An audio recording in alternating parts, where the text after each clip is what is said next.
pengambil kebijakan, penganggaran juga, sama sumber daya manusia. Tapi kan ada keterbatasan juga. Pusat melihat kita udah merdeka. Ibu kotanya. Hanya yang belum itu Swakmidai saja menurut Swakmidai. saya. Swakmidai karena dia baru mekarkan juga. Itu belum ada tower sebenarnya. Midai menggunakan satelit. Ya kalau operator mereka kan bisnis to bisnis. Nah, kalau Pak Bupati nggak bikin surat ke Telkomsel waktu itu, tower di Satlampa nggak terbangun. Bu Susi itu saya sampaikan sama Pak Camat, tolong sampaikan sama Bu Susi, Pulau Sekatung tuh butuh sinyal kuat.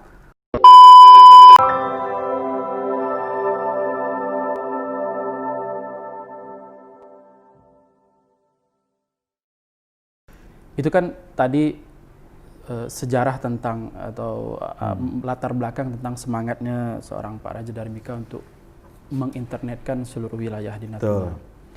Dalam pelaksanaan itu pasti ada tantangan, Pak. Yang paling berat tantangan itu sebenarnya apa sih, Pak? Menginternetkan.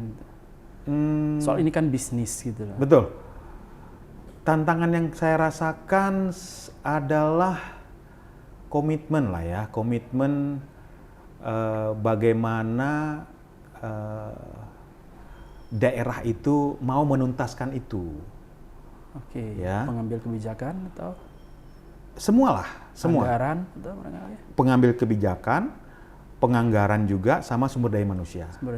Nah, saya berpikir begini, ada kalanya di saat kita sudah menyadari bahwa kita sudah tidak mampu, maka intervensinya adalah pemerintah daerah harus turun. Ya, hadir. Ya kan? Hadirlah. Kalau sekarang ini kan yang saya lakukan adalah bagaimana pemerintah pusat, operator untuk bergerak bersama-sama membangun keterisolasian daerah dengan masuknya telekomunikasi. Ya kan?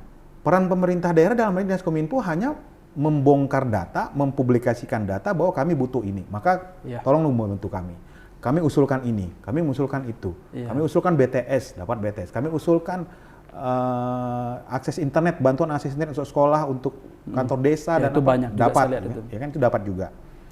Tapi kan ada keterbatasan juga. Ya. Contoh, ya kan?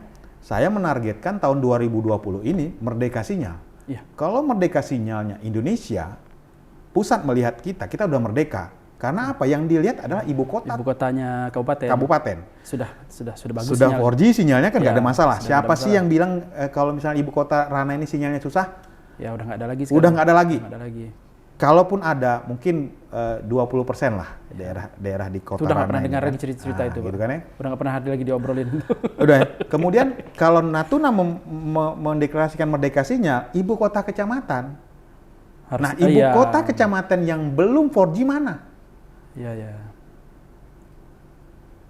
Midai hanya Swakmidai. Pulau 3 sudah, Pulau 3 Barat sudah. Hampir keliling. Ya kan? Ibu kotanya.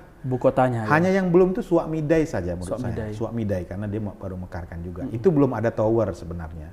Tapi di Pulau Midai sudah ada kan. Cuma Midai kendalanya dibandingkan dengan Serasan, Subi, Pulau Laut. Koneksi keluar dan masuknya data itu berbeda. Midai menggunakan satelit.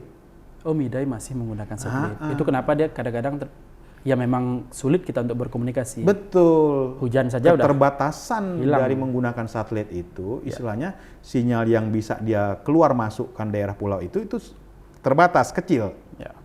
Nah, sedangkan Pulau Laut, Subi, Serasan, ya kan pakai radio.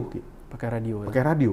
Komunikasi radio, jadinya wireless ya, radio, ya kan, sehingga transfer datanya bisa lebih besar, sehingga kualitas layanannya lebih baik dibandingkan di Pulau Midai. Nah, kalau bagi saya, Pulau Midai ini yang menjadi tantangan saya, bagaimana menuntaskan itu, dan itu juga udah pernah saya lakukan, sehingga Midai itu sudah 4G tapi tidak optimal, gara-gara ya transportnya menggunakan satelit itu. Gitu. Jadi tantangan saya itu tadi, komitmen kita menuntaskan. Makanya saya sekarang tahun 2021 saya sampaikan kalau Midai mau tuntas, intervensi pemerintah daerah adalah dengan membangun tower. Kita yang bangun tower. Dengan membangun tower, dengan menggunakan anggaran APBD. Nah, itu harapan kita. Harapan saya kalau misalnya kita mau menuntaskan. Tapi kalau menunggu operator, menunggu pemerintah pusat, Ya kalau operator mereka kan bisnis to bisnis. Nah, kan kalau profitnya kira-kira masih jauh ya mereka holding dulu, tunggu dulu gitu kan. Kalau pemerintahan pusat ya mungkin urgensi yang mana gitu kan. Mungkin. Pemerintah pusat ini selama yang saya tahu mereka membangun di daerah-daerah yang betul-betul tidak ada sinyal, blank spot istilahnya. Blank spot. Nah, Midai kan tidak blank spot. Ya. Nah, itu yang saya susah meyakinkan mereka bahwa Midai ini solusinya adalah membangun tower, tapi dengan menggunakan anggaran PBN tak bisa. Ya, karena daerah Midai bukan daerah blank spot. Ya, nah, itu yang susahnya. Itu yang menghambat mereka. Nah, bukan tidak bisa menggunakan daerah APBN, tapi perlu waktu akhirnya. Ya. Makanya saya sampaikan, Bapeda, tim TAPD, tolong dong pikirkanlah bagaimana kita menuntaskan masalah sinyal supaya apa kita tidak memikirkan lagi masalah telekomunikasi. Kalau barang itu udah selesai gitu. Betul. Nah, itu yang menurut saya tuh adanya komitmen dari daerah untuk menuntaskan segala satu permasalahan. Kalau nggak tuntas kan berlarut-larut nih.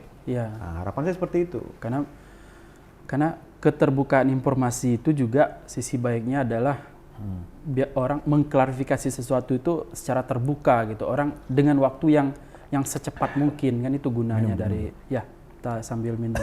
Ini ngobrol sama Pak Kadis nih, kadang-kadang kita ngobrol sampai berjam-jam ya Pak sebenarnya. Pasti, makanya saya bilang sediakan air dulu. Iya. Sediakan air dulu Ki. Kalau nggak sediakan air payah kita kan. Itu tantangan memang ya saya pikir kalau siapapun yang menjadi kadisnya pasti tantangannya tetap sama saya pikir gitu ya. Karena memang komitmen kita perintah tetap ada dari atasan, tapi kan eksekusi di lapangan kan dinamika itu bisa saja berubah-berubah gitu kan. Kemudian kita tuh harus bisa melihat peluang. Contoh saja, waktu presiden mau datang. Ya. Presiden mau datang itu konsentrasinya terpusat. Ya kan?